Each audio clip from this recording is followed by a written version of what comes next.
I'm Audrey Harrison, 29, a nurse who thought I'd found my fairy tale when I fell for Luke Williams, a successful architect from old money. What I didn't expect was his parents forcing a prenup 3 weeks before our wedding. "This is Luke's house, and you'll leave with nothing," Eleanor had said with cold eyes while Luke just stood there. Trapped between love and dignity, I signed that paper, never imagining how those words would haunt us, or how my surprise $22 million inheritance would completely flip their script. Before I continue this journey, let me know where you're watching from in the comments. Hit that like and subscribe button if you've ever had to stand up to people who underestimated your worth. Growing up in Millfield, a small town where everyone knew everyone, I lived a modest life with my parents. My father worked at the local factory, and my mom was an elementary school teacher. We weren't poor, but we certainly weren't wealthy. We lived in a small 3-bedroom house, and I shared a room with my sister until I left for nursing school. My parents had always emphasized the importance of hard work, integrity, and kindness over material possessions. These values shaped me into who I am today. After graduating from nursing school with honors, I started working at West Side Medical Center, one of the best hospitals in the region. I threw myself into my career, working long shifts in the intensive care unit. I loved being a nurse despite the emotional and physical demands. There's something incredibly fulfilling about being there for people during their most vulnerable moments. My colleagues became like family, and I built a reputation as someone reliable and compassionate. I met Luke on a Tuesday evening in April. I remember it clearly because I'd just finished a 12-hour shift and was exhausted. He was visiting his college roommate who had undergone an appendectomy. I was checking the patient's vitals when Luke walked in with a bouquet of flowers and a warm smile that instantly made the room feel brighter. "Sorry, visiting hours are almost over," I said, trying to sound professional despite noticing how attractive he was. "I just got off a flight and came straight here," he explained. "Could I have just a few minutes?" Something about his genuine concern for his friend made me bend the rules slightly. 10 minutes, I said with a small smile. When he left, he stopped by the nurse's station to thank me. We chatted briefly, and before leaving, he asked if he could take me for coffee sometime. I hesitated. I had a strict policy of not dating patients' relatives or friends, but something about him made me say yes. Our first date was at a small coffee shop downtown. He was charming, attentive, and surprisingly down-to-earth for someone who, as I would later learn, came from significant wealth. We talked for hours about our dreams, our childhoods, our favorite books. Unlike previous dates I'd been on, Luke actually listened when I spoke about my passion for nursing. Our relationship progressed quickly. Luke was romantic in ways I'd only seen in movies: surprise picnics in the park, handwritten notes left on my windshield, weekend trips to charming bed and breakfasts. When he first took me to his downtown loft, I was intimidated by the sleek furniture and floor-to-ceiling windows overlooking the city, but he never made me feel out of place. "It's just stuff," he'd said, noticing my discomfort as I looked at what was clearly an expensive painting. "None of it matters as much as finding someone who gets you." 6 months into our relationship, I started noticing small things. Luke always insisted on paying whenever we went out, even when I offered to split the bill. Initially, I found it gentlemanly, but over time it felt like he was subtly reminding me of our financial disparity. "You work so hard saving lives," he'd say. "Let me handle this." Then there were the decisions made without consulting me. He once booked an expensive vacation to Bali, presenting it as a surprise. "But I can't take 2 weeks off work," I'd explained. "And I can't afford this." "I've already cleared it with your nursing director," he said proudly. "And it's my treat. You deserve it." I was torn between appreciation and discomfort. While his intentions seemed good, it felt like my independence was being eroded bit by bit. Meeting his friends was another eye-opener. Most were from similar privileged backgrounds: investment bankers, real estate developers, corporate lawyers. At a dinner party at his friend Jason's penthouse, I overheard a conversation that made my stomach turn. So you're actually dating a nurse? A woman named Diana asked Luke while I was supposedly out of earshot. That's different for you. Audrey's amazing, Luke had defended. She's not like anyone I've dated before. I'm sure she's sweet, Diana had replied with a condescending smile. And it must be nice dating someone so nurturing. Luke hadn't properly challenged her underlying judgment, and that hurt. Still, I believed love could bridge our different worlds. When he proposed on our 1-year anniversary during a hot air balloon ride at sunrise, I said yes without hesitation. The ring was extravagant, a flawless 3-carat diamond that felt heavy on my finger. Are you sure it's not too much? I'd asked, both referring to the ring and the speed of our relationship. Nothing's too much when it comes to you, he'd replied, kissing me as the sun painted the sky in brilliant oranges and pinks. I believed him. I wanted to believe him. Despite the warning bells occasionally ringing in the back of my mind, I was in love and ready to build a life with Luke, differences and all. The Williams family estate sat on 5 acres in the most exclusive neighborhood in the city. As we drove through the wrought iron gates up the curved driveway, my palms began to sweat. The house, no mansion, was a sprawling Georgian-style structure with perfectly manicured gardens and a fountain in the center of the circular driveway. You grew up here? I asked Luke, trying to keep the awe from my voice.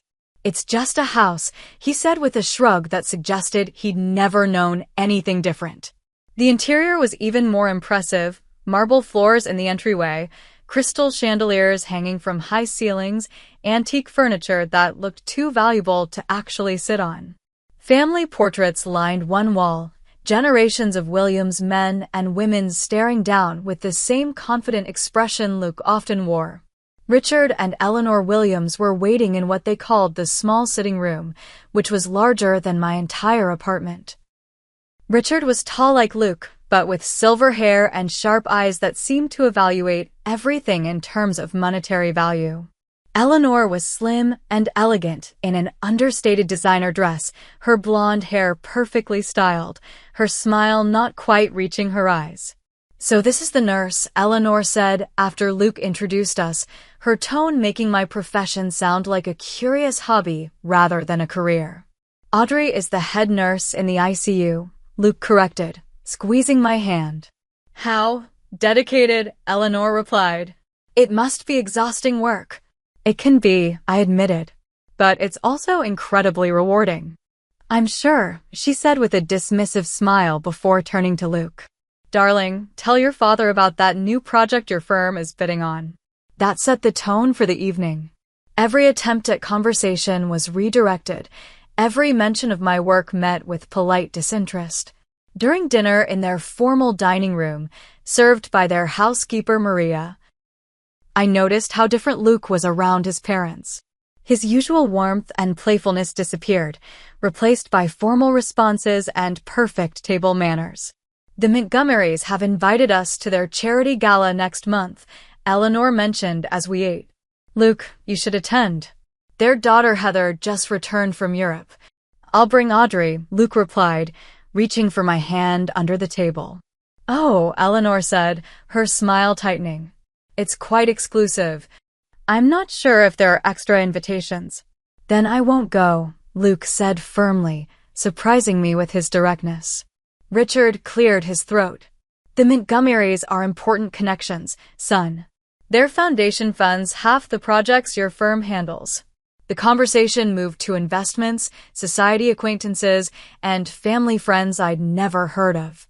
I sat silently, feeling increasingly out of place despite Luke's occasional reassuring glances. After dinner, Eleanor gave me a tour that felt more like an exhibition of their wealth, the original artwork, the antiques passed down through generations, the china that had belonged to some distant relative who'd been an ambassador. The Williams family has always valued quality and tradition, she said, running her fingers along a mahogany sideboard. This piece is from the 1800s. Luke will inherit it, of course. When Eleanor excused herself to speak with Maria about some household matter, I attempted to connect with her by offering to help. Oh, that's sweet, she said with a laugh that made me feel childish. But Maria has been with us for 20 years. She knows how things should be done. The subtle message was clear. I didn't belong in their world, and I didn't know how things should be done. Later that night, as Luke drove us back to the city, I couldn't hold back my feelings anymore. Your mother doesn't like me, I said quietly. Mom's just protective, Luke replied, keeping his eyes on the road. She's like that with everyone at first. She practically suggested you should be dating Heather Montgomery instead. Luke sighed. That's just how they are. They've had this vision of my life mapped out since I was born. But I choose you, Audrey, not their vision. They made me feel like I don't belong, I admitted. Luke pulled the car over and turned to face me. Listen to me. My parents come from a different generation with different values. Yes, they're snobs, and yes, they're overly concerned with status and connections. But they don't decide who I love.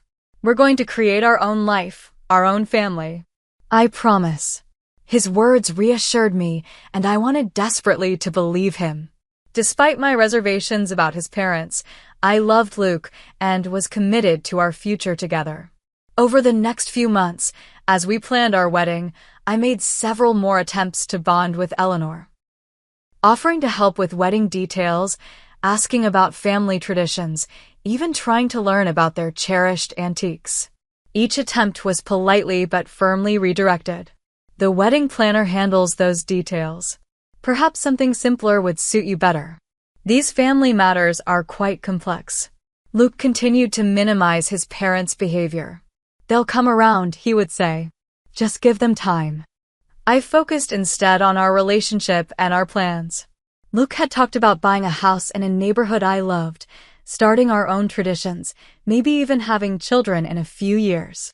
That was the future I held onto as we moved forward with the wedding plans, a future where we defined our own happiness, independent of his family's expectations.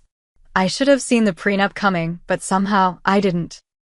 3 weeks before our wedding, just as final preparations were falling into place, Luke called on a Thursday evening. My father wants us to come over tomorrow for a family meeting, he said, his voice oddly formal. What about? I asked, immediately anxious. Just some wedding details, I think, he replied vaguely. The next day, we sat in Richard's wood-paneled home office.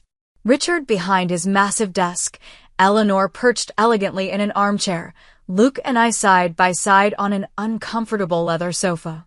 The tension in the room was palpable. Richard placed a thick document on the desk. As you know, the Williams family has significant assets that have been carefully managed across generations. My stomach dropped as I realized what was happening. This is a standard prenuptial agreement, Richard continued, sliding the document toward us. Nothing unusual, just protection of family assets and properties. I looked at Luke, who wouldn't meet my eyes. We assumed you'd have mentioned this already, Luke, Eleanor added with a slight edge to her voice. I was going to, Luke mumbled, still not looking at me. With shaking hands, I took the document and began reading. The legal language was dense, but certain phrases jumped out at me. Separate property shall remain separate. No claim to family businesses or investments. The family home at 1420 Lakeview Drive shall remain the exclusive property of Luke Williams. This is a lot, I said, my voice barely above a whisper. It's fairly standard, Richard replied dismissively. Our attorney Gregory can explain any sections you don't understand. What we want to make clear, Eleanor interjected, her voice crisp, is that family assets remain protected. This is Luke's house, and you'll leave with nothing if things don't work out. That's just common sense. The bluntness of her statement hit me like a physical blow. The implication was clear. I was an outsider, potentially a gold digger, someone they needed to protect their precious son and assets from. I don't. I need time to look this over, I managed to say. Of course, Richard nodded. But we'll need it signed before the wedding. The invitations have been sent, but arrangements can be modified if necessary. The threat was thinly veiled. Sign, or the wedding might not happen. In the car afterward, I finally broke down. How could you blindside me like this? 3 weeks before our wedding. It's just a formality, Luke insisted, his knuckles white on the steering wheel. Just to protect the family businesses and properties. It doesn't mean anything about us. It means your family thinks I'm marrying you for money. It means they've prepared for our divorce before we've even gotten married. That's not fair, Luke argued. My parents have built something they want to protect. This isn't personal. Not personal? I was incredulous. Your mother literally said I would leave with nothing. How is that not personal? Luke's expression hardened. You're overreacting. This is standard for families like mine. Families like yours, I repeated, the divide between us suddenly seeming insurmountable. That night, I stayed at my apartment alone, crying until I had no tears left. The next day, I called Grace Thompson, an attorney I could actually afford. After reviewing the prenup, she frowned deeply. This is extremely one-sided, she explained. It essentially protects all of Luke's assets while leaving you vulnerable. If you divorce, you could walk away with almost nothing, regardless of how long you're married or what you contribute to the relationship. Can I negotiate changes? I asked. You can try, Grace replied cautiously. But these high-powered family attorneys usually don't budge much. If you want my honest advice, I'd reconsider the marriage if he insists on these terms. When I met with Luke that evening, I tried to explain my concerns. I'm not signing this as written, I told him firmly. It's completely one-sided. What do you want to change? He asked, sounding exasperated. For starters, I want a mutual infidelity clause. If either of us cheats, it nullifies certain protections. I also want provisions that recognize the length of the marriage, more protections for me the longer we're together. Luke ran his hands through his hair in frustration. My parents won't like this. This isn't about your parents, Luke. This is about us and our future. After several tense days and multiple drafts, Luke finally presented me with an ultimatum. My parents are getting impatient.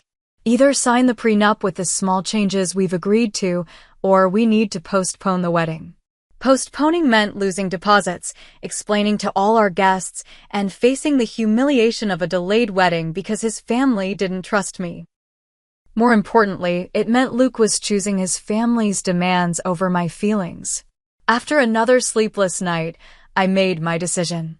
I would sign the modified prenup, which now included the infidelity clause and some minor concessions about personal property. It wasn't ideal, but I loved Luke and wanted to believe his promises that this document would gather dust in a drawer somewhere, never to be needed. The day I signed, I caught the smug exchange of glances between Richard and Eleanor. They had won this round, and they knew it. Luke squeezed my hand and whispered, "Thank you. This means nothing for us, I promise." As I signed my name on that final page, I couldn't shake the feeling that I had just signed away more than legal rights. I had surrendered something of myself, compromised my values for love. What I didn't know then was how prophetic Eleanor's cold words would prove to be and how differently things would unfold than any of the Williams family could have imagined. Our wedding was picture perfect, exactly as Eleanor had orchestrated it. I walked down the aisle in a designer gown, chosen by Eleanor, past 200 guests, mostly Luke's family connections, to classical music, selected by Eleanor. Despite the tensions leading up to the day, I was genuinely happy and hopeful as we exchanged vows. Luke looked at me with such love that I believed we could overcome any obstacle together. Our honeymoon in the Maldives was blissful, 2 weeks of paradise where Luke was fully present, attentive, and loving. Away from his parents' influence, he was the man I had fallen in love with. We talked about our future, made plans, and I allowed myself to believe that the prenup incident was behind us. Reality hit when we returned. Rather than finding our own place, as Luke had once suggested, we moved into a house in an exclusive neighborhood that his parents had purchased, but put in Luke's name, another asset protected by the prenup. I tried to make it our home, painting rooms and buying furniture that reflected our taste rather than the Williams aesthetic, but Eleanor had other ideas. That color is rather Vibrant for a dining room, isn't it? She commented during an unannounced visit, 3 weeks after we'd moved in. The Williams homes have always had a certain elegance to them. I like color, I replied, trying to keep my tone light. It makes a space feel lived in. Well, it certainly looks lived in now, she murmured, running a finger along a shelf as if checking for dust. These visits became regular occurrences. Eleanor would stop by, often without calling first, to deliver housewarming gifts we didn't need or to check how we were settling in. Each visit included subtle criticism of my homemaking, my decorating choices, even the way I organized the kitchen. The good china should be in the dining room cabinet, not mixed with everyday dishes, she instructed once, actually opening cabinets and rearranging things while I stood by, stunned by her audacity. Luke was no help. She's just trying to be helpful, he would say. Mom has always been particular about homes. Richard's interference was more financial. He constantly offered advice on our spending, investments, and my career. Nursing is admirable, but the hours are terrible, he commented over dinner at their house one evening. Have you considered hospital administration? At least the pay would be better. I like working directly with patients, I replied. Not every career choice is about maximizing income. Richard exchanged a glance with Eleanor that clearly communicated what they thought of my priorities. As months passed, I noticed Luke subtly changing. The man who had once said, "It's just stuff," when referring to his expensive possessions now lectured me about using the everyday towels instead of the guest towels when my friend Jessica visited. The man who had admired my dedication to nursing now complained about my long shifts and weekend work. The man who had promised we would create our own life increasingly deferred to his parents' expectations and values. My career, meanwhile, was thriving. I was promoted to head nurse of the ICU, a position that came with more responsibility and a modest pay increase. When I excitedly shared the news with Luke and his parents during dinner, Eleanor merely nodded politely. That's nice, dear. Richard, tell Luke about the new development opportunity in Westlake. My achievement was dismissed in favor of business talk that deliberately excluded me. Later, when I mentioned my hurt feelings to Luke, he seemed genuinely confused. They said congratulations, didn't they? What more did you want? Social events were another battlefield. At charity galas, golf club dinners, and cocktail parties with Luke's circle, I was clearly viewed as an oddity, the nurse who had somehow landed a Williams. Women would ask patronizing questions about my little job or comment on how brave Luke was to marry outside their social circle. Men would speak to Luke about business and investments, then turn to me with simplified explanations as if I couldn't possibly understand complex topics. Luke never corrected them. Sometimes he even joined in, patting my hand while saying things like, "Audrey doesn't worry about investment strategies. She's focused on helping people." The divide between us grew wider. We began arguing about things that had never been issues before: money, time with friends, family obligations. Luke started working later, attending more business dinners, and spending weekends golfing with his father and associates. One evening, while paying bills, which Luke had largely left to me despite his concern about my financial acumen, I discovered credit card statements for accounts I didn't know existed. Luke had been making large purchases, designer clothing, expensive dinners, even jewelry, that weren't showing up in our joint expenses. When confronted, he was defensive. I've always had separate accounts. Did you think everything would be joint just because we're married? I thought we'd be transparent, I replied. I thought we were building a life together. We are, he insisted. But some things are simpler kept separate. I began to realize how naive I'd been. The prenup wasn't just a document forced by his parents. It was a reflection of Luke's own compartmentalized view of our marriage. There were parts of his life I wasn't welcome in, decisions I wasn't consulted on, and a fundamental lack of partnership that became increasingly difficult to ignore. As our first anniversary approached, I felt more isolated than ever. My friendships had suffered as I tried to fit into Luke's world. My family, though loving, couldn't relate to the specific challenges of my marriage. I was living in a beautiful house that never felt like home, with a husband who resembled less and less the man I had fallen in love with. I still loved Luke, or at least the person I believed he could be. I still hoped we could find our way back to each other. But increasingly, I wondered if we had ever truly been on the same path at all. What I didn't know was that the biggest test of our marriage, and the most unexpected twist in my life, was just around the corner. The call came on a rainy Tuesday afternoon while I was charting at the nurse's station. An unfamiliar number with a Boston area code. "Is this Audrey Harrison Williams?" a formal male voice asked when I answered. "Yes, this is she," I replied, stepping away from my colleagues for privacy. "This is Martin Blackwell from Blackwell, Hayes and Partners in Boston. I'm calling regarding your great-uncle Harold Harrison's estate." Great-uncle Harold. I vaguely remembered him, my father's uncle who had left the family decades ago after some long-forgotten disagreement. I'd met him only once as a child. "I'm sorry, but I think there's been a mistake," I said. I barely knew my great-uncle. "Nevertheless, Ms. Williams, you are the sole beneficiary of his estate. Mr. Harrison passed away last month, and his will is quite specific." I sat down, suddenly lightheaded. What does that mean exactly?" Mr. Blackwell cleared his throat. "It means, MS. Williams, that you have inherited approximately $22 million in liquid assets, plus real estate holdings in Massachusetts and Vermont, and a small but valuable art collection." The room seemed to spin. "That's impossible. Uncle Harold was just normal. Mr. Harrison was quite private about his wealth," the lawyer explained. "He made some excellent early investments in technology companies in the 1980s and lived well below his means. Would you be available to meet in Boston next week to discuss the details?"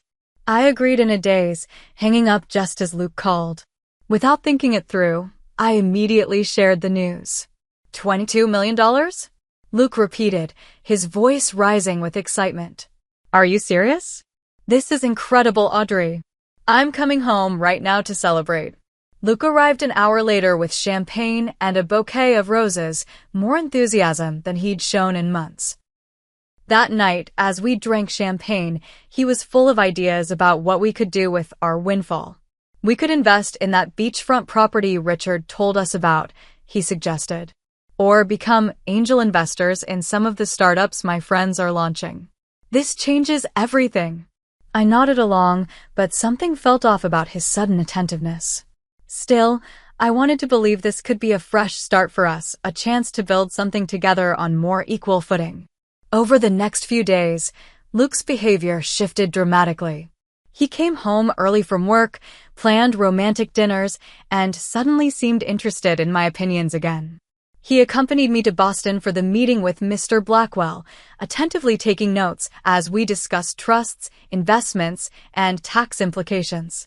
The Williams family's reaction to my inheritance was equally dramatic. Eleanor called to invite me to lunch, just the two of us, a first in our relationship. "Audrey, darling," she cooed across the table at her country club. "I've been thinking we should spend more time together. Perhaps a shopping trip to New York? I know all the best boutiques." Richard was more direct, inviting us over for a financial strategy session. "You'll want to protect and grow this windfall," he explained, presenting a folder of investment opportunities. "The Williams family has connections with the best financial advisors in the country. We're happy to make introductions." Their sudden warmth and inclusion might have been flattering if it hadn't been so transparently motivated by my new financial status. The people who had treated me as an unwelcome outsider for over a year were now embracing me as family, all because I now had money of my own. Despite my reservations, part of me hoped this might be a turning point.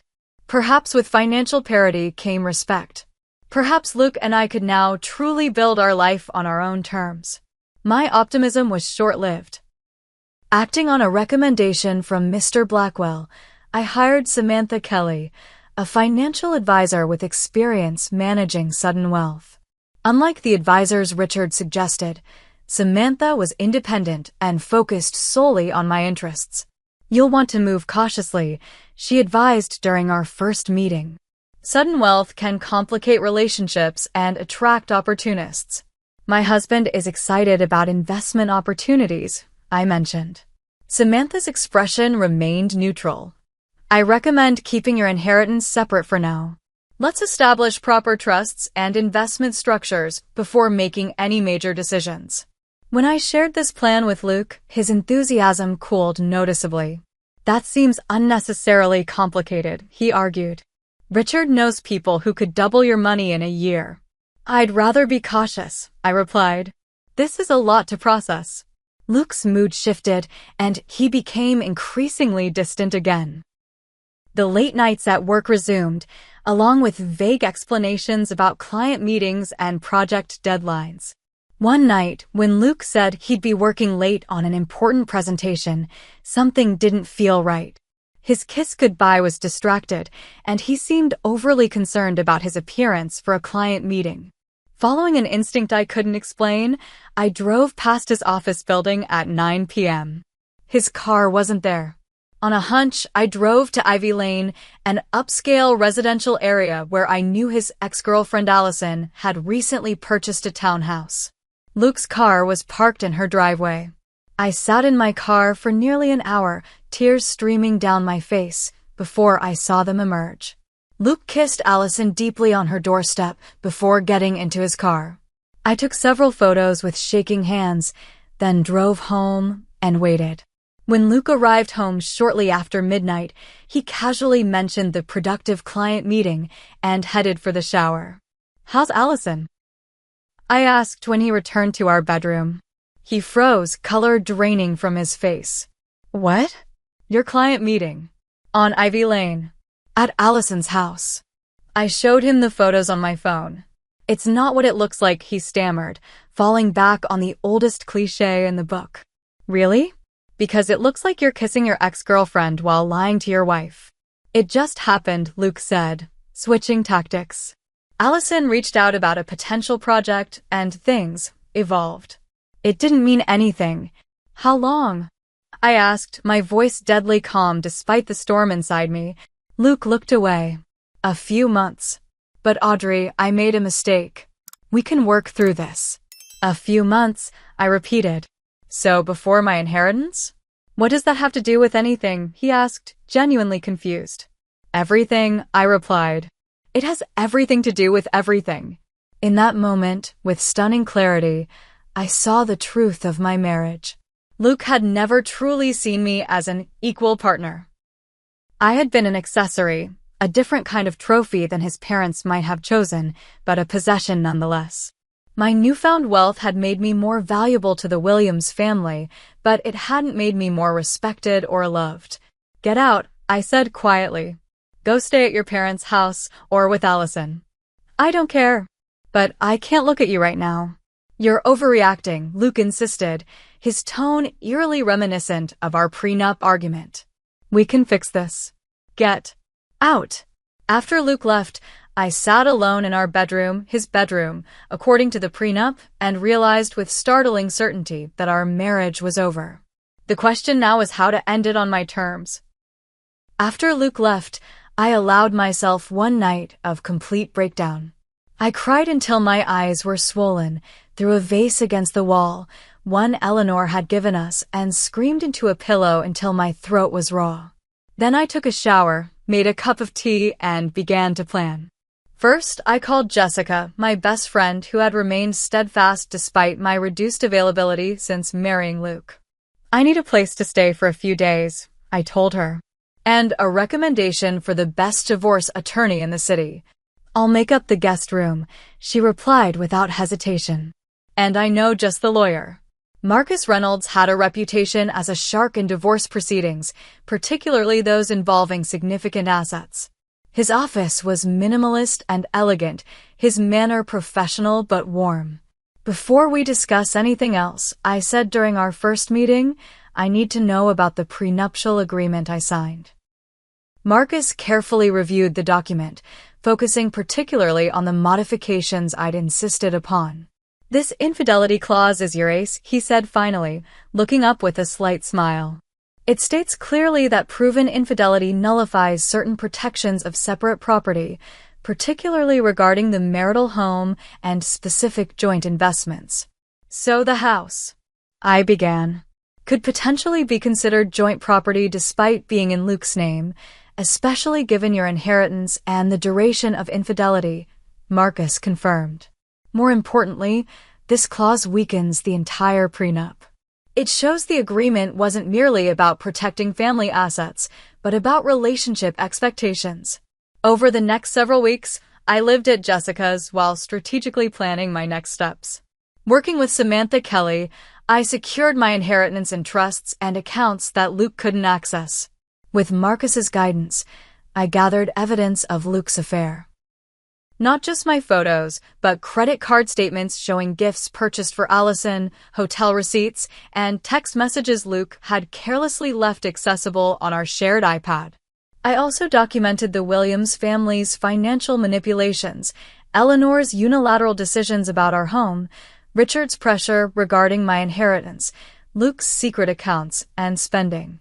Marcus built a comprehensive case that portrayed not just a cheating husband, but a systematic pattern of financial and emotional control. Luke's initial shock at my moving out quickly gave way to a campaign to win me back. He sent flowers daily, left tearful voicemails, and even enlisted mutual friends to plead his case. It was one mistake. He insisted during a tense meeting to discuss logistics. "We can go to counseling. We can start fresh." When his charm offensive failed, his approach darkened. "You're being ridiculous," he said during our next encounter. "Everyone makes mistakes. My parents think you're overreacting too." "I'm sure they do," I replied calmly. "How are they taking the news about the infidelity clause in the prenup?" Luke's expression confirmed he hadn't shared that detail with Richard and Eleanor. As weeks passed, Luke became increasingly demanding about financial matters. He needed money for investments, for house repairs, for car payments, expenses he'd always handled before but now claimed were our responsibility. It became clear that he'd been counting on access to my inheritance all along. The Williams family pressured me from all angles. Eleanor called with thinly veiled threats about family loyalty. Richard mentioned connections who could make my professional life difficult. Luke alternated between begging and bullying. Through it all, I maintained a calm exterior while gathering evidence and preparing my case. I worked with Marcus to time the divorce filing strategically, ensuring all my financial protections were in place and all evidence was properly documented. The final pieces fell into place when Luke invited me to dinner at his parents' house, a family meeting to discuss our future. The invitation came with heavy implication that my inheritance would be a central topic. The Williams family has always believed in working through difficulties together, Eleanor said over the phone. "We should discuss how to move forward as a family." I agreed to attend, knowing it would be the perfect setting for what I had planned. The evening before this fateful dinner, I met with Marcus one last time to review our strategy. "The divorce papers are ready," he confirmed. "The evidence is solid and the timing is right. Are you sure you want to do it this way?"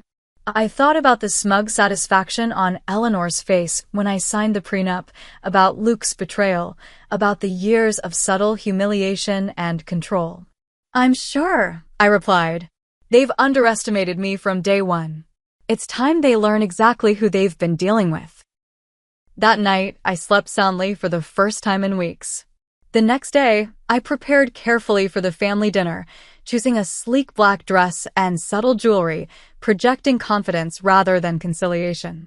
I packed my briefcase with the divorce papers and evidence, then drove to the Williams estate for what would be my final visit.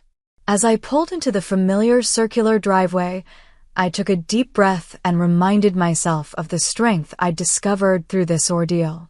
The frightened nurse who had signed that prenup was gone. In her place stood a woman who knew her worth and wasn't afraid to claim it. The Williams family was gathered in the formal dining room when I arrived. Richard at the head of the table, Eleanor to his right, Luke to his left, a united front. The table was set with the family's finest china, crystal, and silver. A show of wealth and tradition, as always. Audrey, darling, Eleanor greeted me with air kisses. You look determined. Thank you for coming, Richard added, gesturing to the empty chair beside Luke. We have much to discuss.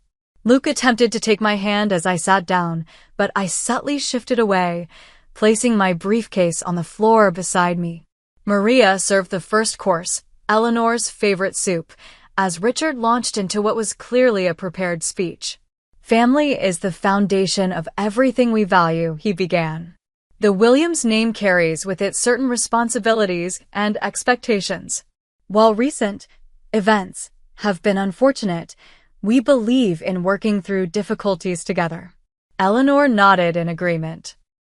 Marriage has its challenges, but with proper guidance, these obstacles can be overcome.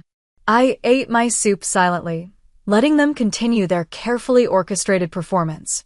Luke has acknowledged his lapse in judgment, Richard continued, and is committed to rebuilding your trust. We've taken the liberty of researching some excellent marriage counselors, and we've been discussing investment opportunities that would secure both your futures, Eleanor added. With proper management, your inheritance could significantly enhance the Williams portfolio. I noticed how they said your inheritance, but the Williams portfolio, as if my money should naturally flow into their family coffers. Luke finally spoke, his voice practiced and contrite. I made a terrible mistake, Audrey. But I love you, and I want to make this work. We can start fresh, build the life we talked about. I finished my soup, dabbed my mouth with the linen napkin, and looked at each of them in turn. Are you finished? I asked quietly. They exchanged glances, slightly thrown by my calm demeanor. We've prepared some documents outlining the investment strategy, Richard said, reaching for a folder. With your inheritance and our connections. No, I interrupted, my voice firm but controlled. I meant, are you finished with this performance? This attempt to manipulate me? Because I certainly am. The silence that followed was profound. I reached for my briefcase and removed a thick envelope, placing it on the table in front of Luke. What's this? He asked, though his expression suggested he already knew. Divorce papers, I replied. Thoroughly prepared and ready for your signature. Eleanor gasped. Richard's face darkened. Luke stared at the envelope as if it might bite him. This is absurd, Richard blustered. After everything you've what? I asked, my voice still remarkably calm. Controlled? Manipulated? Belittled? I turned to Luke. Open it. With reluctant hands, he opened the envelope and began scanning the documents. His face paled as he reached the section detailing his infidelity and its implications under our prenuptial agreement. You can't be serious, he whispered. The infidelity clause that you and your parents dismissed as a minor concession? It's quite serious. As your attorney will confirm, it substantially weakens the prenup's protections of separate property, particularly regarding our home. Richard snatched the papers from Luke's hands, scanning them with increasing alarm. This is outrageous. Our attorneys will. Your attorneys will advise you that fighting this would be costly and ultimately futile, I interrupted, removing a USB drive from my briefcase. I have documented evidence of Luke's affair with Allison Cooper spanning 5 months. Text messages, credit card statements, hotel receipts, photographs, all properly time-stamped and authenticated. Eleanor's composure finally cracked. You planned this. All along, you. No, Eleanor. I didn't plan for my husband to cheat on me. I didn't plan to discover that the man I loved valued my bank account more than my heart. I simply protected myself when I discovered the truth. Luke made one last desperate attempt. Audrey, please. We can work through this. I made a mistake, but I do love you. I looked at him directly, seeing clearly for the first time the weakness behind his charm, the selfishness behind his smile. If you loved me, Luke, you would have defended me to your parents from the beginning. You would have built a life with me, not around me. And you certainly wouldn't have betrayed me while calculating how to access my inheritance. I stood up, gathering my briefcase. My attorney will contact yours tomorrow to finalize details. I suggest you cooperate to avoid having the full evidence of your infidelity made part of the public record. Richard stood as well, his face flushed with anger. You won't get away with this. The Williams family has connections you can't imagine. Threatening me isn't wise, Richard, I replied calmly. I've documented every attempt at manipulation and coercion. And unlike when I signed your prenup, I now have the resources to fight back. Eleanor remained seated, her perfect posture finally slumped. We welcomed you into our family, she said, her voice bitter. No, Eleanor. You tolerated me until I had something you wanted. There's a difference. I walked to the door, then turned back one last time. You know what's ironic? If you had actually welcomed me, if you had seen me as a person rather than an inconvenience or later an opportunity, I might have willingly shared my good fortune with this family. That's what people who love each other do. The silence that followed me out the door was the sweetest sound I'd heard in years. The divorce proceedings were surprisingly quick. Faced with the evidence and the potential public embarrassment, Luke agreed to a settlement that included my retaining substantial equity in our home despite its being in his name, a direct result of the infidelity clause in the prenup. The months that followed weren't easy. I moved into a new condo, focused on my career, and began working with a therapist to process the betrayal and rebuild my self-confidence. Jessica and other friends I had neglected during my marriage welcomed me back with open arms and unwavering support. With Samantha Kelly's guidance, I established the Harrison Foundation, focused on providing educational scholarships for nursing students and supporting healthcare initiatives in underserved communities. The work gave purpose to my unexpected wealth and honored the great-uncle whose generosity had indirectly led to my freedom. About 6 months after the divorce was finalized, I ran into Luke at a restaurant. He looked older, tired, less certain of his place in the world. You look well, he said awkwardly. I heard about your foundation. That's really great work. Thank you, I replied, feeling not anger but a kind of distant pity. I'm sorry, Audrey. For everything. I didn't realize what I had until it was gone. I considered his words, recognizing the sincerity, but also the continued self-focus. Even his apology was about his loss, his realization. I hope you find what you're looking for, Luke, I said simply before walking away. Today, a year and a half after that dinner at the Williams estate, I'm finally at peace with my journey. The inheritance that the Williams family had coveted became the vehicle for my independence and purpose. The prenup they had forced upon me ultimately protected me in ways they never anticipated. And the strength I discovered through adversity has transformed me in ways money never could. I've learned that true wealth isn't measured in dollars, but in self-respect. That love without equality is just another form of control. That standing up for yourself isn't selfish, it's necessary. Most importantly, I've learned that sometimes losing what you thought you wanted opens the door to what you truly need. I'm still Audrey Harrison, no longer Williams, and my story is still being written, this time on my own terms. Have you ever had to stand up for yourself when others underestimated you? Have you discovered strength through adversity that surprised even you? Share your experiences in the comments below. And if this story resonated with you, please like, subscribe, and share with someone who might need to be reminded of their own worth. Thank you for joining me on this journey, and remember, your value isn't determined by anyone else's assessment of you. It's intrinsic, undeniable, and entirely yours to claim.